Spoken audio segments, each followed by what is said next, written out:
টি-20 বিশ্বকাপ শুরু হয়ে গেছে। টি-20 বিশ্বকাপের 15তম ম্যাচে মুখোমুখি হতে যাচ্ছে চির প্রতিদ্বন্দ্বী বাংলাদেশ এবং শ্রীলঙ্কা।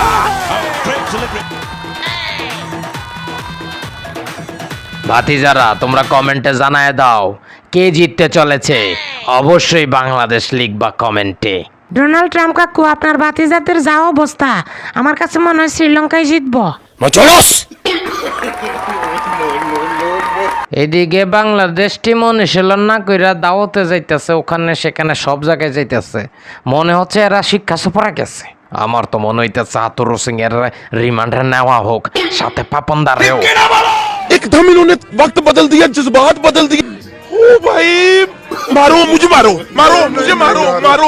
ওর মিয়া, রিমান্ডে নিলে পোলাবেন ভালো খেলবো, ভুলেও না। বাংলাদেশ ক্রিকেট দল থেকে ভালো পারফরমেন্স পেতে হলে তাদের দিয়ে শোরুম উদ্বোধন করান মিয়া। আরে আমি তো প্রেসিডেন্ট নির্বাচনে খারামু, বাংলাদেশের ভাতিজাদের সাপোর্ট চাই। কাকা, আমি তো শোরুম নিয়ে খুবই ব্যস্ত। কাকা, এদিকে তো আমি আমার নিজের ফ্ল্যাট, বুঝেন নাই, লিটনের ফ্ল্যাট লয়ে খুবই ব্যস্ত। বিসিবি আমার হাতে অধিনায়কত্ব ধরাই দিছে, অধিনায়কত্ব লয়ে খুবই ব্যস্ত আছি। খাইছে রে ভাও, তোরা ক্রিকেট খেলোস কীর্তি? আরে ট্রাম্প কাকা, আমরা তো পার্ট টাইম ক্রিকেট খেলি, বাকি সবাই নিজের কাজে ব্যস্ত থাকি। সাকিব বন্ধু, 8 তারিখ সকালে শোরুম উদ্বোধন আছে নাকি? না থাকলে আমাদের ড্রেসিং রুমের বাথরুমটা একটু উদ্বোধন করে যাইও। বেটা মেতুজ, মনে নাই টাইম আউট করছিলাম? পেছনের মাস্টার মাইন্ড কেটা জানোস? বেটা আমি। সেই জ্বালা কি এখনো জ্বলে? সাকিব ভাইকে লই এত বড় কথা কস? বেটা শান্ত, সম্মান দিয়ে কথা ক। সম্মানের মায়ের বাপ মেতু ছালাই কইছে ডাকিতা, ওরে আমি মাঠেই গারামো। মাঠে আয় 8 তারিখ। আচ্ছা হাতুরে কাকা, আপনারা কি খেলতে গেছেন নাকি দাওয়াত খাইতে গেছেন? আরে পেরিতেন নাকি? আসলে আমি তাদেরকে ফ্রি করে দিয়েছি। ম্যাচের এত আগে প্র্যাকটিস করে কি হবে? ম্যাচের 2-1 ঘন্টা আগে প্র্যাকটিস করলেই হয়ে যাবে। আসলে হয়েছে কি, বলদ দিয়ে হাল চাষ হয় না। শান্ত আবার অধিনায়ক, শুনলেই শরীরটা জ্বলে ওঠে। ভাই, আমার বলদ বললেন না তো। আমাকে যারা অধিনায়ক বানাইছে তাদেরকে বলদ বলেন। তাছাড়া এসব বললা আমাদের মনোযোগ নষ্ট করবেন না। সাপোর্ট দিন, সামনে যাতে নাগিন ডান্স দিতে পারি শ্রীলঙ্কার হারাইয়া। গর্জন শুনবে বিশ্ব, লড়াই হবে আবার, কাপ আসবে এবার ঘরে, স্বপ্ন সবার। ব্যাটে বলে জমবে খেলা, যাব বহুদূর, চারিদিকে বাজবে শুধু বিজয়ের ইস্যু। বেটা শান্ত, তোর মিডল স্টাম্প ভাঙ্গা চুরমার কইরা দেবো, সাথে টনটন দাস এবং সুমাইয়া সরকারেরও।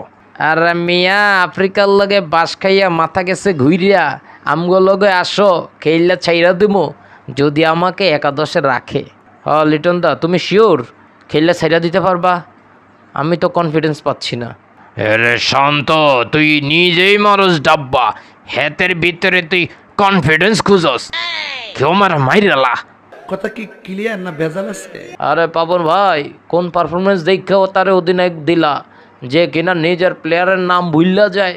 আর কিছু কইস না রে, বিরাট কোহলি জীবনের যত দুঃখ অর্ধেক দিচ্ছে সাকিব আল হাসান, বাকি কিছুটা দিচ্ছে হাতুরা, আর কিছু দিতেছে শান্ত। ও যেখানেই খেলুক, ও মাঠে খেলুক, যেখানেই খেলুক না কেন, বাট খেলুক। আরে কাকা, টেনশন নিয়েন না, 8 তারিখ শ্রীলঙ্কার লগে খেলা। এখন খালি দোয়া করেন। দূর বেটা, তোরা দোয়া চাইয়া চাইয়া টিমটারে মায়ের দোয়া ক্রিকেট টিম কইরা পালাইছস। সেই মায়ের দোয়া টিমকে 8 তারিখ খেলা হবে। মারবো এখানে, লাশ পড়বে শ্মশানে।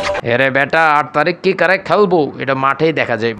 সো বন্ধুরা, তোমরা কমেন্টে জানায় দাও 8 তারিখ জিতবে কেডা, বাংলাদেশ নাকি শ্রীলঙ্কা?